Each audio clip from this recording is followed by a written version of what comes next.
کہ پیارے رسول صلی اللہ علیہ وسلم نے فرمایا تمہارے بچے جب 7 سال کے ہو جائے تو ان کی نماز کی تاکید کرو. کتنی سال کی عمر؟ 7 سال. بچی ہو بچہ ہو 7 سال کی عمر.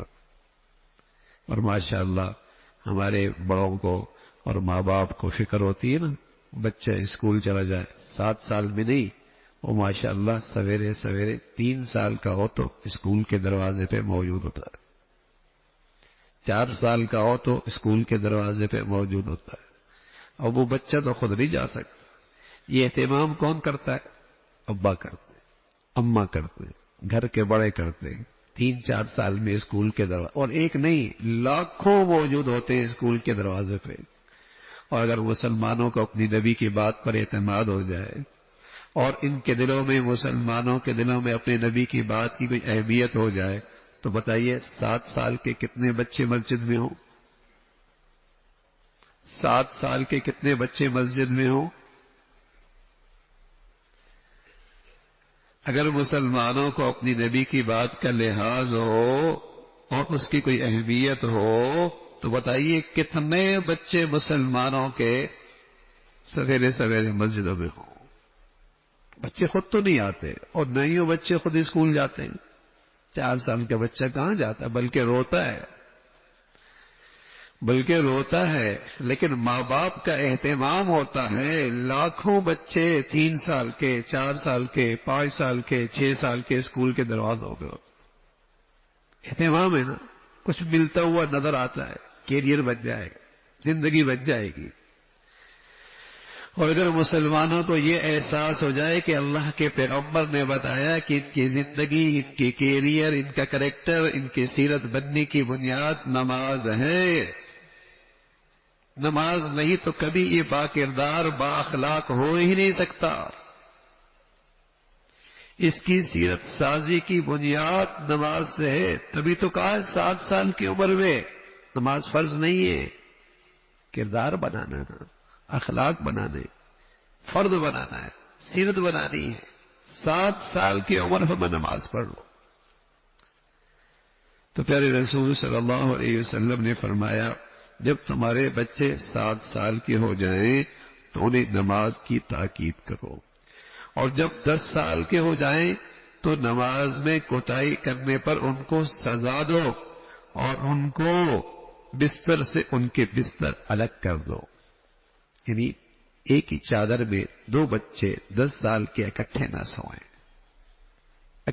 سوئیں، ایک ہی کمبل میں دونوں اکٹھے نہ سوئیں، ان کے بستر الگ. دیکھو کیا سبحان اللہ تربیت، کیسی رہنمائی ہے، کیسا پیغام ہے، کیسی حفاظت ہے. بستر ان کے الگ کر دو، چادر الگ کر دو، کمبل الگ کر دو،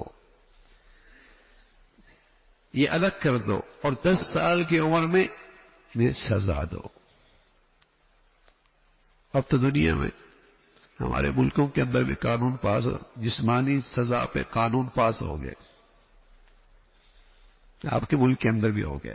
یا آہستہ آہستہ وہیں آپ کو لے کے جا رہے ہیں جہاں بیٹا باپ کے سامنے کھڑا ہوگا اور باپ کے لیے وہ تھانے پہنچا ہوا ہوگا.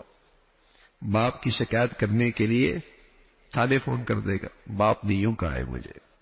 یہ ہمیں اسی طرح لے کے جا رہے ہیں جیسے باہر کی دنیا میں ہوتا ہے. بیٹے کو باپ کچھ نہیں کہہ سکتا، ماں بیٹی کو کچھ نہیں کہہ سکتی. کچھ کہے گی تو وہ تھانے رپورٹ کر دیتی،